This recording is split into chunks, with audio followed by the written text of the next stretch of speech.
Welcome to Why Don't We Dress for Dinner Anymore with my co-host, Teddy Crockman, senior style icon.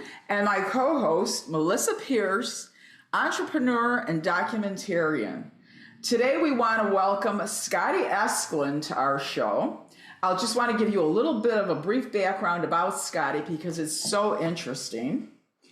Scottie has an undergraduate degree in cross-cultural studies and a master's degree in mental health counseling, and is currently a licensed clinical professional counselor specializing in working with polyamorous, queer, and trans folk as they navigate life transitions, neurodivergence, and he also treats anxiety and depression. Scottie began their fashion career in 2022 when they were walking through a thrift store and stumbled upon a slew of crochet blankets and was immediately inspired by their intricate designs. Scottie transformed those blankets into wearable art, and since then their fashion brand, Scottie by Design, has prioritized using unconventional materials and textiles to inspire their designs. Welcome to the show, Scottie. Thank you. It's so good to be here. I'm glad to join y'all. Thank you. I remember meeting you the first time, Scottie, very briefly. And I was just drawn to the outfit that you had on. And I remember asking you, oh my gosh, that outfit is just fabulous. What's it made of? What kind of material is that? And you said to me, it's made from old discarded shopping bags. What? Yes. It was amazing. And there was no way on earth that you would have known that he was even remotely wearing anything made out of shop. It was like he transformed the shopping bags. They transformed. I'm sorry, Scottie. That's okay. It takes some time to adjust. Yeah, because you have a little bit more of your masculine look going in here today. So yeah, I am wearing a suit jacket. Yeah, we are so bending. If I slip every now and then, forgive me. But anyway, so he said, yeah, it's made out of shopping bags. And I said, well, gee, you could probably make something out of baggies for me because I'm so tiny. Truly. So Scottie stuck in my mind. We shared each other's Instagram accounts, and since then we've been following each other and supporting each other on Instagram. Scottie does have a great Instagram site. Scottie, if you want to tell us what your Instagram handle is. Yeah, my Instagram handle is Scottie Ray Eskelund. So Scottie, Scottie, Ray, Rae, and then Eskelund, Eskelund. I'm sure Yes. be written somewhere. He's got a fabulous site. You want to see some really innovative designs. It's fabulous. So that being said, and I'm sorry, I keep calling you he. I wanted to ask you, because you and I do share a mental health background. I noticed that you are an LPC, and I also am an LCSW. I was the director of my department at Elmhurst Hospital for many years, so we both have a therapy background. And I found it very interesting. I believe it was an interview of yours that I had read, where you said that you wanted to kind of merge your mental health background with your fashion designs. Could you just tell us a little bit more about kind of the psychology behind merging those two seemingly, and when I say seemingly, I understand there is a convergence, but for our audience who may not have a mental health background, could you tell us a little bit more about that? Yeah, absolutely. I mean, so much to say about that. I think first and foremost, for me as a trans person, clothes are so important. Like, fashion is so important. How I dress, how I present myself is almost exclusively pertaining to clothes. Whereas for some folks who are trans, they experience medical transition and engage in alteration to their bodies to align with their gender.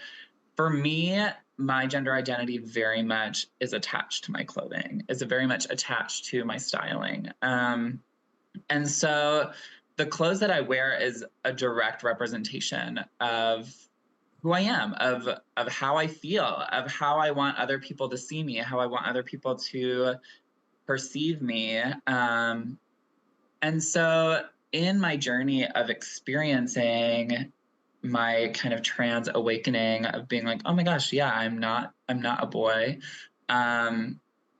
Clothes was so central to that, of going to a thrift store, walking through the aisles and just grabbing anything that caught my eye and seeing how it made me feel, see how a bra makes me feel, see how a women's blouse or a skirt or a dress makes me feel. And so I think that was a big aspect of realizing just how much fashion is connected to our sense of self and also confidence and identity. And so I think there's that aspect that feels very important to me of being in the fashion world, wanting to inspire people, wanting to help people figure out how to express themselves in a way that's interesting to them. And then there's this other aspect of mental health and fashion, which is kind of the artistic medium that is fashion. I see fashion just like a canvas for a painter or a piece of marble for a sculptor. Fashion is kind of my way of sharing my point of view, of sharing my thoughts with the world. And my most recent collection was shown in January, and that show was all about the intersection of pollution, environmental challenges, mental health, and fashion. And so each of my pieces in my 12-piece collection kind of centered on a mental health concern, using discarded trash pertaining to that mental health concern. And then I wrote a spoken word kind of talking about our mental strife pertaining to that idea. So, for example, one of my pieces was about addiction. And so I made a garment out of cigarette butts, and the model had this, like, the spoken word was all about this idea of like needing more, needing something to numb your pain, needing something to distract you, needing something to kind of make you feel less. I had one that was about restricted eating and disordered eating, and the model was in a measuring tape dress, and it was about, as a therapist, the things that I hear from folks who do experience disordered eating, of fixation, of control, of needing to have something that they can manipulate, and so many ways that shows up in food and exercise. So yeah, that was a very fun challenge to get to incorporate all of those worlds. So I guess fashion has to do a lot with mental health, Yes. but very much right now, my trajectory as a fashion designer, I think, is moving more towards the performance art of fashion and really highlighting some of the cultural commentary and mental health commentary that I have about how we engage the world, and putting that on a garment and quite literally having a model wearing that concept on the runway. Because to me, let me just interject for a minute. You are like the perfect guest for the Absolutely. theme of our show. Yes. Because really the theme of this show is what is a psychology of dressing? Why do we dress the way we do? Does the way we dress reflect society, or does society reflect the way we dress? So in your own artistic way, what you're doing is you're taking fashion, which I believe is an art form. Absolutely. So you're taking fashion as an art form, and you're giving messages to your audience about particular mental health issues and how they affect people, and you're demonstrating it. I think you call it conceptual art, Scottie. Is that kind of? Yeah. And you're showing the concept of that particular mental health disorder through your clothing designs, which I think is phenomenal, because not only is your stuff absolutely wonderful to look at and so interesting, and to me it really is art, but I think you're sending an important message to people that there's nothing to be ashamed of. Absolutely. There's absolutely nothing to be ashamed of that, they're wearing their mental health disorder in their clothing. They're showing the world, I have this issue, but I'm still a human being. I still want to be out there and in the world. And I think that is such a wonderful and important message that you're sending, especially as we become more aware of transgender, non-binary, right, and queer folk. And I do want to make the distinction that it's not a disorder; it's just an identity. So, if you're abusing substances, it is a right. disorder. And I know you were thinking about the cigarettes, about and their past thing. Yeah. So to be clear, right, it's they're wearing their identity however they want to, and I think that play, which is I think what you're at, just playing with that conceptual art and that play of identity, and how you want to be perceived as chef's kiss. Thank you. Well, and I love the language that you used of play, because that's it, right? Life is a theatrical moment. Like, we are all being little theatrical characters in this stage we call the world, in this lifetime that we're existing in. And so all of us are like playing pretend all the time. And in that, each of us kind of play different characters. Sometimes we play the insecure, sometimes we play the confident, sometimes we play the addicted, sometimes we play the hopelessly in love, sometimes we play the fiercely independent.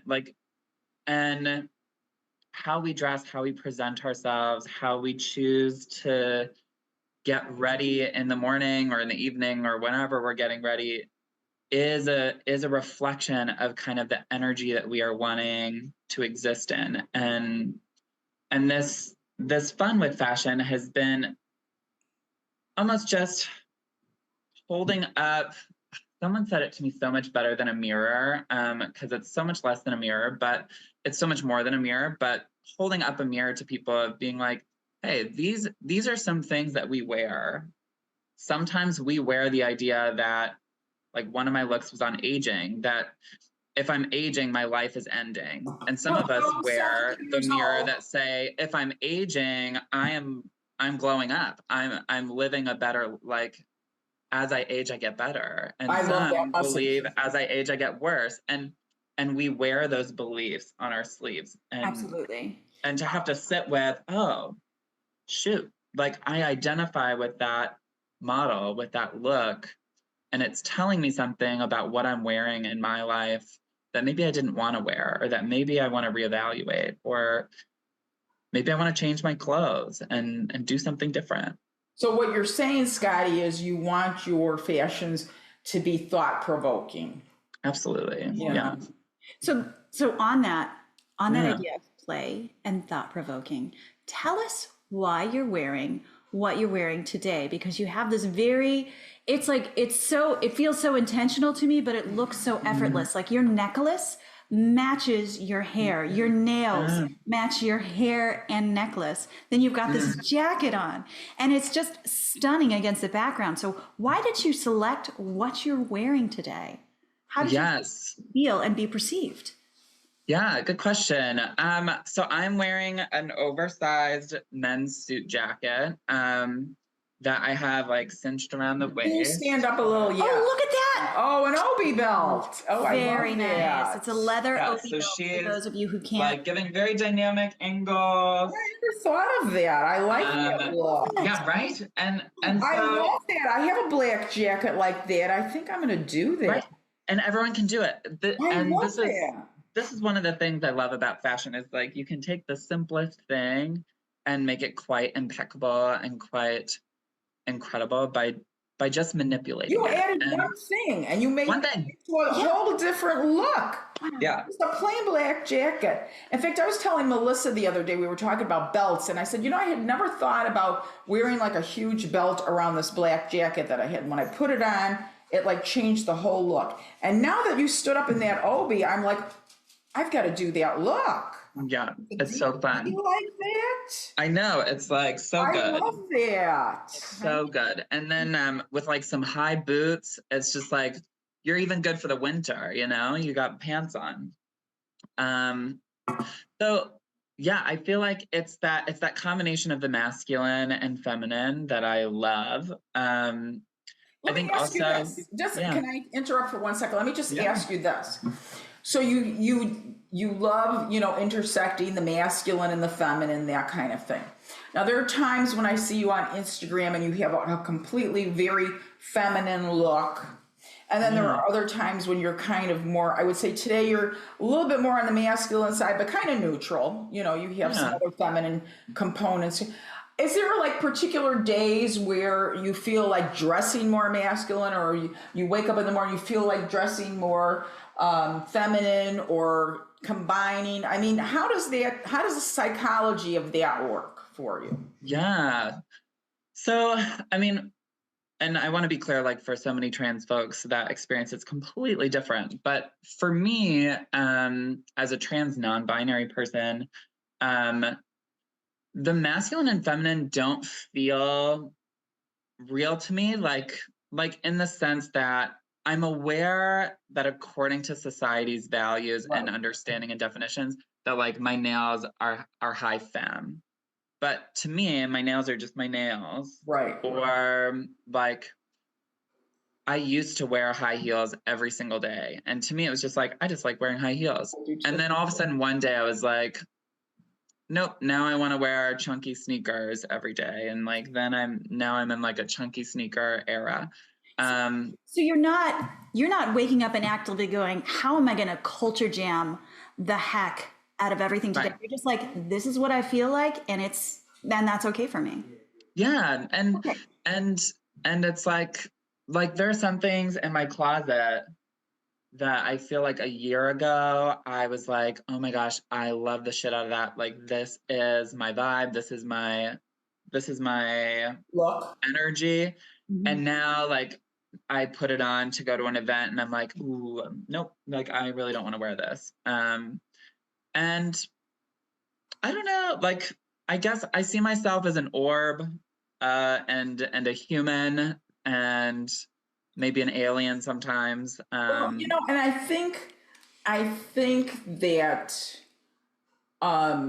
we have put so much into separating masculine and feminine just by the way we dress. And it didn't used to be that way in the 1700s, well, right? What I say to myself, there were still rules. But the rules were different. Yeah. But one of the points that I wanted to make was, and I've said this to my husband several times too, is, what does it mean to feel like a woman? What does it mean to feel like a man? Other than the way you dress, because I'm very girly, but I do like a little masculine twist every now and then. Yeah. But when I think of myself, just of me, in my brain, I don't feel like a woman and I don't feel like a man. I just feel like a person. Because I like to wear earrings, that makes me feel like a woman. So in other words, feeling like a woman means you dress like a woman. Feeling like a man means you dress like a man. But other than that, in your brain, what makes your brain any different? I don't believe anything. You have political views, you have interests, you have all kinds of things you like to do. Some women like to cook, some men like to cook, some women like to knit, some men like to knit. I mean, what is it that we call male or female in our brain? I still haven't figured that out. Right. I mean, and I think that that is what I want so many cisgender, like folks who identify with the gender that they were assigned at birth, to think about, because the reality is gender is a construct. Clothes is a construct. Someone made it. Like, it's quite literally constructed. And so what does it matter? What does it matter what any of it is, except for just what do you want it to be? Like, if you want to wear earrings and,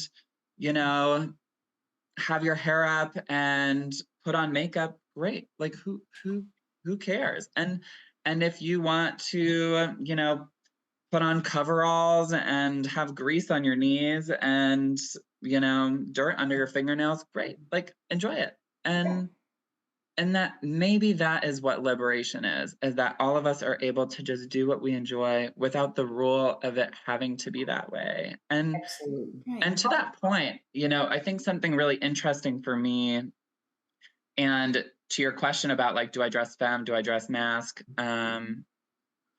is I actually had to get over that hurdle in my transness, because when I first started experimenting with my gender, I was like, okay, I wear high heels, I wear skirts, I wear dresses. And one day I was like, I don't want to wear heels today. And I had a crisis of like, a crisis of identity. What does that mean about me? Like, if I don't want my heels, then like, am I less trans? Am I not femme enough? And it's so quickly that our labels and our boxes and our identities become our prison as they are our liberator. And it's like, just as quickly as I was liberated as a trans person, then all of a sudden I was like, oh, now I'm obligated. And then to take a step back from that, take a breath and be like, no, Scottie, the liberation is that you can do whatever you want. And so if you want to wear heels, wear goddamn heels. In other words, you felt, wear sneakers. Who cares? It sounds to me like you felt, because you were identifying as trans, that now you felt the obligation to seek and want to wear more quote unquote female things. And when you didn't, you almost felt guilty, because now you felt like, you know, am I going to be classified as just masculine as opposed to being non-binary? Right. Am I not following the rules? Right. Are you not rules of the not rules? Right. The rules of being a beautiful human are you wear what you want. Exactly. But if you can't represent that to society and they can't see you, then that becomes an issue, and can be a real issue. And do you? Because your whole thing in fashion right now is to kind of do this play in this culture jamming and making this be. So, you know, in that, I would be so interested to know, in that play between the masculine and feminine, and like not actually having them and kind of transcending those titles of what you're wearing, being seen in society, like knowing that you've picked what you want, but then being seen, like how does that work when people are pushing back on that? Like what, like, do you have to build an armor? You said earlier that you're a bubble of Scottie, which I love. Yes. An orb. You did say an orb. So you're this energetic orb, and you're wearing a little bit like more culturally masculine stuff. Does your orb push back on that? Do you have some like quick one-liners? You're like, no, thank you. Like, how does society? How is that working? Yeah, it's challenging. For a long time, so I mean, so many journeys on that. I will say it is shocking to me how much people really intentionally gender me, like when I'm out in the world, like the amount of sirs, ma'ams, miss, Mr. Well, look at me. You know, I called you Liz 3 times today. Yeah, and we love to label things. We just really do. And so at first it felt like an attack. Like at first it felt like, oh my gosh, all of these people are against me. All of these people don't see me, and I feel like it would become really exhausting. And I found myself in a space where it was just like, I've curated a beautiful home, thank God, because I would just like stay home. I would have people come to me unless I was like specifically at something to show fashion or to go to an event where like I had my people, and I got very protective of my own energy. And I kind of like, there was a point when I realized I stopped looking at people in the face. Like I would look at the horizon and I would pretend that like no one else existed, because if I did acknowledge people's existence, I would get gendered and or I would get responded to, or I would get a look, or I would get gawked at, or, you know, even people profusely complimenting me, like at some point just got exhausting. I was like, I don't want to be your object. I don't want to be your object. Yeah, I don't want to be your entertainment. I'm simply walking down the street. I'm like, well, in that vein, can I ask you this question? Yeah. So, did your evolution in fashion, because you use discarded objects to create your fashion, and to me, it just hit me, and maybe I've got it wrong, so you can tell me your thoughts. To me, using discarded objects and creating really beautiful things from those discarded objects almost appeared to me to be a metaphor for the way that society has disregarded and often discarded the queer and trans community. So was that purposeful, or is it just kind of coincidence? Yeah, absolutely. Very purposeful. And I think that's why, like, my inspiration in fashion, seeing that crochet blanket in the thrift store, like, felt so congruent for me energetically, because we get what we get, you know, like the materials that we have, the bodies that we have, like, they're there, and they're what we have to work with. And the imagination and the ways that creativity can make really anything into anything. I found my own divine power in that. It really felt like I am my own creator, and I can do that not just with my body and with like my own expression, but I can do that with fashion for other people to experience as well. And then I can do that quite literally with different objects. So it very much felt like, and feels like, when I mostly enjoy working with alternative textiles, because there's something about the process of being like, wow, how am I gonna make this into something beautiful? And like getting into that creative, breaking the boundaries, breaking the rules kind of mentality ends up feeling so liberating to me, not just in fashion, but I think in life in general. It just struck me that way. Now let me ask you this. So that being said, how do you create your fashions so that they're also commercially viable? Because I saw, I think, some clips, Scottie, of your last fashion show, which looked really dramatic and wonderful. Sorry I wasn't able to come. I think it was in January, wasn't it, or something? Yeah. And it was just a wonderful show. But how do you make your clothes so that, is there a segment of clothes that you create for fashion shows and a segment of clothes that you sell for the general population, or are you just, I shouldn't say just, but are you more of a fashion artist as opposed to a fashion designer? Ooh, Scottie and I were just talking about what was next for them. So tell us what's next. Yes. So great question. Again, this has been like part of my journey, is that when I started doing the crochet blankets, there was a bit more of an intersection between like commercial value and creating something interesting.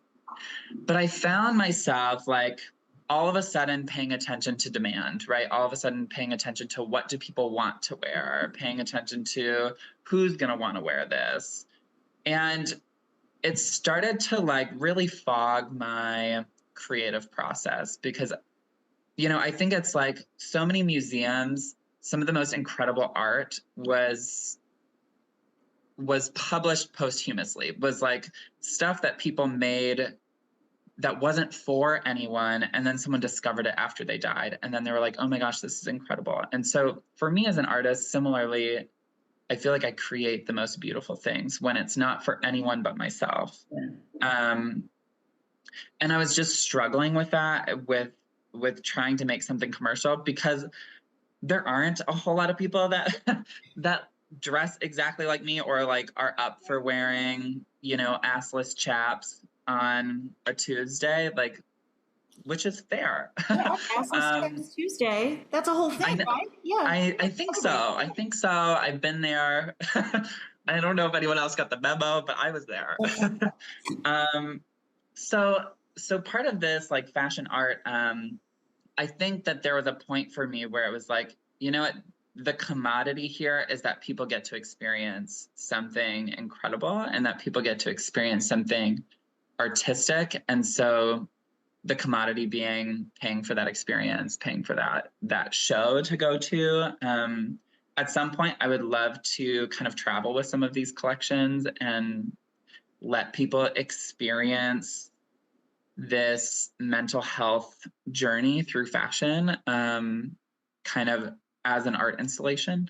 But then as far as more commercial fashion, I am working on starting a trans lingerie and swimwear line, and working with pattern makers to really make expertly made swimwear and lingerie that is effective at tucking people's bits and pieces, so that they can wear swimwear, wear lingerie, feel confident and attractive, and that it's going to be effective. And currently the market doesn't have it. I was going to say that's very cutting edge, because I personally know of no one right now that's currently designing anything specifically for the trans community. You know, you basically have to pick from either what women are wearing or what men are wearing, combine them, whatever you want, but there's nothing specifically for some of the dressing challenges that you may have. Right. When you want to go more, feminine or vice versa. There are a few like non-binary clothiers out there. Really? But they don't make it go. It's just like, oh, this is unisex, and so it's like, anyone can wear unisex, it. So it's not as interesting as what you're talking about. I mean, you're talking about something pretty incredible. And even, you know, there are binders that that, you know, trans masc or trans non-binary AFAB folks, people who are assigned female at birth, might wear. There's tucking underwear, which is basically what helps tuck a trans woman's bits, or a trans non-binary person who has a penis. But they're unattractive. They are uncomfortable. They're generally generally kind of deteriorate. And the websites are horrible. The shipping is horrible. Like, I mean, it's just, the infrastructure isn't there right now. Do you have a timeline when you're going to have this lingerie swimsuit line out at all? Do you have that sketched out in your brain at all? I'm really hoping. So right now I'm working on getting a prototype for a bikini bottom, a one-piece swimsuit / bodysuit, and a lingerie piece that's more like lacy. Right now we're working on the bikini bottoms. I just tried on the first iteration last week, and it was very effective. We had some like changes that I want to make aesthetically. I'm hoping, fingers crossed, that we can get those 3 prototypes kind of nailed down by the end of November. Because I was going to ask you, are you going to be in Chicago Fashion Week at all? I don't think you're going to. No, I'm not going to be in Chicago Fashion Week, just because my stuff isn't quite commercial enough. But I'm definitely hoping by next summer I'm able to really have some of this stuff ready for our trans folks, and even, you know, if I could get some ready by the winter for people's vacations. That'll be fabulous. I mean, you're so thoughtful, cutting edge, and I think because of your mental health background, you have a better understanding of the psychology of what people are thinking and feeling and what they're needing. So that's what makes you a very interesting human being. And we're getting to the end of the show. So I just want to ask you one really, really brief question that we ask everybody. Do you have a favorite era or eras in fashion? Yeah. I love 1920s and 1940s fashion, which I think is kind of mirroring, I mean, not exactly what we're experiencing now, but I think something interesting about the 1920s and 40s is like, I think broad society was kind of bleak at the time. Like, it's not like things were the most fantastic. We're experiencing Prohibition, we're experiencing, World War II. But I think the ways that struggle, challenges, when like real life is feeling so bleak, I think a lot of creatives start to look towards something different, imagine something different, get ingenuitive, try something new. So what you're saying is, and this is a great point that you're making, is because one of the questions that we're asking, part of our theme of our podcast is, does fashion shape society, or does society shape fashion? And it sounds to me like your thoughts, you can correct me if I'm wrong, it sounds to me like your thoughts are that when things are bleak or dark, or however things are in society, the fashion world will try to negate that or help to move us out of that by the way we dress. Because to me in the 20s, it was the flappers, the hats, the, short skirts, because women were wearing their clothes up until then down to the ground. The skirts got above the knees, the roll down stockings. In the 40s, it was the World War II. We had the broad shoulders. Women were pitching into society and working in factories a little bit more. So the look got a little bit more, I would say a little bit more masculine, with the big, broad kind of V shape. So it sounds to me like, Scottie, what you're saying is that fashion actually helps to shape and influence society by changing the way we look or dress. Yeah, I mean, I think, especially at the pioneers of fashion, right? Like, I think there is an opportunity to imagine a different reality. And I would even say, I think for so many of like the trans and queer community today, like, and I mean, when you think about fashion and fashion trends, they tend to originate in communities of color and in trans and queer communities. Like, that tends to be where a lot of these fashion trends start. And then maybe someone sees it and then replicates it in what we call street style now. Right. And so, but it started way before then. It started way before it got on, Paris Fashion Week, London Fashion Week, Milan, all these places. And so I think it's when people are experiencing marginalization, they have to imagine a different world. They have to imagine a different reality. And then I think they become the creators of a different reality and a creator of a new age. And I think that's so much of the power of fashion. And I agree with you. I think you're right. The queer and Black community have through our history, have had such a strong influence on the way we dress, just because they had to create a better feeling for themselves, a better outlook for themselves. And so they did it through the way they dressed. Right. It's such a strong, you have to create such a strong identity in how you present to the world when you're in a marginalized community, to say, here I am, here I am, here I am. See me. And people see it and they're like, holy crap, that's like, I feel like that's a genuine, authentic thing. Absolutely. And I want to feel that way myself, which is kind of great. And so thank you for that. Yeah. I mean, a quick thought before we go. I think something so fascinating is I went to the fashion outlets last week because I'm going to a wedding, and I was like, oh my gosh, I want to wear something incredible. And I walked around, and I kid you not, like I went in there being like, okay, money's no object. I just want to see what kind of like fun things people are doing. I was so bored. I was so bored and so disappointed by the fashion that was being sold.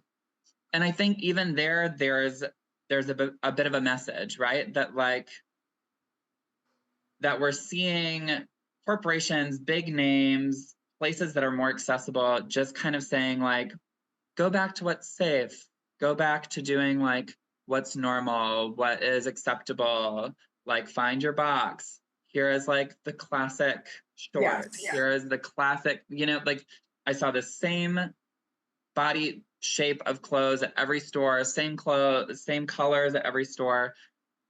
And I think that there's something there of like, there is this pressure from society to say like, do what you're supposed to do, wear what you're supposed to wear. And then I think we have these trailblazers that are like, well, let me reimagine it. Mm-hmm. And thank goodness for those folks. But I think how interesting for a society to really support and like invest in the expression of its people. I'm curious what that would even look like, because it was really shocking to me. Well, that's what you're talking about, and we do have to go, I know, is the mass production commercialization of fashion, where if you really want to look like an individual, you have to kind of develop your own style. Like you put that piece together, the obi belt with your jacket. That's not something you're going to see hanging in a store. Right. So not yet. I mean, we're going to show it to the world with our wildly popular podcast. Yes. And it's going to show up everywhere. But I think you're right, Scottie. It is just the commercialization, mass production of here, everybody looks the same. This is what society says looks right. And, we're not going to bother to be creative or innovative or anything like that. So if nothing else, I think we're going to leave the show today with more inspiration from you and knowing that we should all move out of our boxes. We should all try different things. Put on a menswear tie with a baggy pair of pants. Put on a dress and a wig and glamorous earrings if you want. Just wear whatever makes you feel good. Because psychologically, if you do feel great in what you're wearing, I know this is true for me, and I'm sure I'm not the only person in the world that feels this way, but I know if I feel especially good in something, I'm more confident, I'm more outgoing, because I feel like I'm presenting my real self to the world. Right. And research says that if you feel that way in your clothing, when people look at you, they rate you more highly on those things. So last question. We'll do it fast, but it's the most important one for this podcast. Scottie, why don't we dress for dinner anymore? I think people get scared. I think people get scared of judgment, and I think people get scared of not fitting in, and I think people get scared of how people might perceive them. I mean, do I look too so many times? Do I look like I'm showing off? Yeah. Right. And there are so many times where, like, for my own self, I've been getting ready and I'm not feeling great. And then I have something on and then I'm like, oh, no, it's too much. And then I change. And immediately when I get there, I'm like, I regret it. Like, I regret that I didn't just express myself. And for a lot of my friendships, when I have a group of friends that I kind of went through my transition with, and as I just started dressing more bombastically, because I was like, I just want to wear whatever I wanted, it was so fun to see them feel inspired to be like, you know what, why not? Why not wear something that I feel fantastic in? I love that. Even if I'm just going to blank. And sure, people will comment, people will be like, oh wow, you like really dressed up. And you know what? Yeah, I did. And I feel great about it. So that if you gave us a little bit more encouragement to know that, because I think what we did have a previous conversation, you'll see in our first podcast, which basically, by the time people see this, our first podcast will have premiered. It premiered today. Yeah, but our first guest was Rachel J. Penka, a stylist. And one of the things we talked about was living in the Midwest and feeling judged by people. So I think that's part of what you're saying too, Scottie, is that, if you come into a party or a room or whatever, and you look a little too spectacular, sometimes we think that people are going to think we're show-offy or that we look goofy or whatever, when in reality, if you feel and you really love that outfit, you are going to shine at that event. Right. So I think we need to teach everybody, and hopefully we'll do that through this podcast, is to get out of your box, get out of your bubble, get out of your little cocoon, and just do what you want. And believe it or not, people will appreciate it. So thank you so much, Scottie. You were a 10 on a scale of our guests today. You're very interesting, and hopefully we can chat at some other point down the road in your career and find out what else is going on. All right. And beautiful human, please let us know how we can love and support you as you move on with your new fashion line and anything you're doing. Let us know. Thank you. It's going to be called Tucked by Scottie. And so keep your eyes open. We will. And I'll be giving you info as it comes out. Thank you so much for having me. It's been so lovely chatting with y'all. Thank you, Scottie. Bye-bye. Have a great day. Bye. So, Melissa, what did you think about our fabulous guest, Scottie? I thought that they were a beautiful human that is working in this incredible space of identity and belonging. Yeah. And just, I was so enamored and really wanted to hear more about this journey from not knowing what to wear because am I betraying my identity to, I'm going to wear whatever I want because I am not this construct of gender. I am a beautiful human being. But you know what I thought was really interesting? What I thought was really interesting was that even though they were going through the trans journey initially, once they weren't wearing high heels all the time or not feeling like they were wearing feminine enough clothes all the time, he actually started to feel guilty. So in some way, they were even because we're so used to putting ourselves in some kind of a gender box, that they had gotten stuck in the female box. And Scottie is non-binary, right? Which means he doesn't identify. They don't identify. I'm sorry. They don't identify as male or female. Yet they were kind of stuck in the female box for a while because they felt they needed to prove that they were free and could dress female, etc. Yet they might want to dress masculine one day or a little bit more masculine. And he kind of, for a while, felt kind of trapped in the box of needing to dress female. So even as a trans person, they were boxing themselves into female or male, and they had to kind of find, excuse me, but I'm a 70-year-old woman, what could I tell you? everyone, it's a work. I'm a work in progress. Right. I'm a work in progress. But they felt trapped in a way until they came to the conclusion that I don't need to prove that I'm more female. I don't need to prove that I'm more male. I can just be whatever I want to be for the day. Right. Well, it's really something. I mean, listening to Scottie talk about that journey for themselves you can think about that journey of identity for everyone. Yes, absolutely. Right? I mean, I have that with my hair. I'm still, it's been red my whole life, but it's starting to like get blonde and white, and I'm still coloring it because when I see it growing in white up here in the wispies, it's who am I anymore? So I totally understand this with Scottie. Just in identity wise. I think you bring up a terrific point. Yeah. You just stimulated my brain.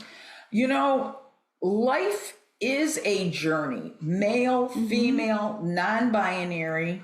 You are not the same person today that you will be tomorrow or the next day or 10 years from now. Right. If you look at pictures of yourself 10 years ago, and you look at the way you look now, you probably look like a completely different human being. And I would say, to me, it looks like about every 8 to 10 years, you can kind of start to see a person's age. We age a lot faster, believe it or not, when we're younger, because think of the way a toddler looks at 2 compared to the way a 6-year-old looks. It's a completely different person. Right. Compared from a 6-year-old to a 12-year-old looks like a completely different person. From a 12-year-old to a 20-year-old, it's another total human being. So just think about how many evolutions we as one person make in our lifetime, because you will look different. You won't always have your red hair. Of course, you can dye it for the rest of your life. That's fine. But unless you get plastic surgery, your face is going to change. Your bone structure is going to change. Different things change in our body. And we have to learn, I think, anyway, in my estimation, we have to learn to just go with the flow, kind of go with what we have, and learn to celebrate every part of our life. Because, as we age, nobody wants wrinkles. Everybody wants to be the fresh 20-year-old. But the bottom line is we should change that, by the way. We lose some things, but we gain others. Yeah. Because I will tell you, Melissa, as your elder, I am a way different person at the age of 70 than I was at 48. And there are so many things that you have to experience in life yet that are going to change you, and you don't even know what they are. And so whether we're straight, queer, trans, bi, everybody, I think that's the one message that I think I got from Scottie, is that everybody still struggles with who they are, what's the real identity. And I think the answer is, at the age of 70, I've come up with this answer, that we are many people, that we are no one person. We are many people evolving throughout life. And as we evolve, we change, we grow, we think differently, and that's reflected in the way we dress.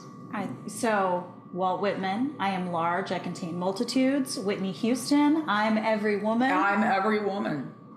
Right? All of those? Yes. Like we do contain multitudes. Right. Yes. So we do contain multitudes. So it doesn't really matter what you identify as or who you are. But I think the takeaway from this is wear what you love to wear what makes you feel confident and good. Mm-hmm. And as long as you feel confident and good, other people will get that message, because we know that fashion does communicate who you are. Fashion does communicate who you are. And I think in Scottie's case, Scottie has built a support network around themselves that loves and supports that Scottie can do that. And some people don't have that network that is not going to be threatened by what that looks like. So I am thinking about that as well. Yes. Because we do, you dress in a way that makes you feel safe and seen. Right. And I think sometimes you can marry those two things and sometimes you don't. So I do think about that often. Right. And in fact, the question, why don't we dress for dinner anymore? One of the responses that we're hearing a lot from people is people just want to meld in. They just want to fit in. So maybe they wanted to wear this great outfit that they have, this kind of cutting edge outfit that they had to the party or the restaurant or whatever.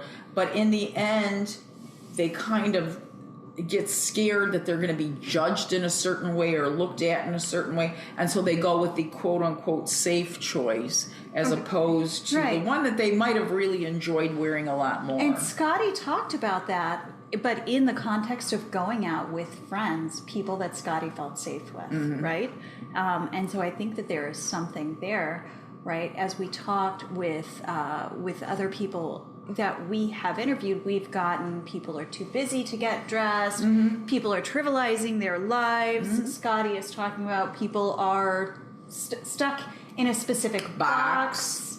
And then that thing that we didn't address, like feeling safe where you are, all of those things matter. Also, so I feel like that's everything is its own podcast. We need another podcast. Yes, we're gonna have like 70 podcasts. A sub podcast. Yeah, we're gonna have a main podcast and then sub podcasts of them. It's gonna be ridiculous. What about Scottie wearing an obi belt with an oversized suit jacket? I'm doing that. I would have never. That's my next look. This is like the blowing my minds with belts, which I know you and I have talked before off camera. Yes. But like I just have such a hard time with belts. I just never had given myself to permission to wear them except in very specific cases. Yes. And I didn't realize it until I saw other people wearing them in wildly different ways. Right. And it just that jacket that he had on when he stood up with the obi belt on. Yeah, they stood up with it. Yeah. It changed the whole look of the outfit. All of a sudden I looked at that and I thought, I could do that. I have a plain black jacket. I have an obi belt somewhere around this house. I've got so many things. And then I'm thinking right away, jewelry. Oh, I've got this snake necklace that I could wear that would go all the way down. So because they inspired me so much with just that one belt. Because they wore it with nothing, no nothing shirt under it. There was no shirt under it. No bra, nothing. Just the jacket, but then that obi turned it into something, something that could have looked extremely schlumpy. Yes. Looked chic, high fashion. So chic, yeah. Like, incredible. So we learned something from all of our guests, I think. They all bring their own personality, their own sense of style. I think it's just so interesting to hear everyone's take on the psychological effects of dressing. Yeah. So join us again for Why Don't We Get Dressed for Dinner Anymore? That's a lie. Join us again for Why Don't We Dress for Dinner Anymore? Right, I said get.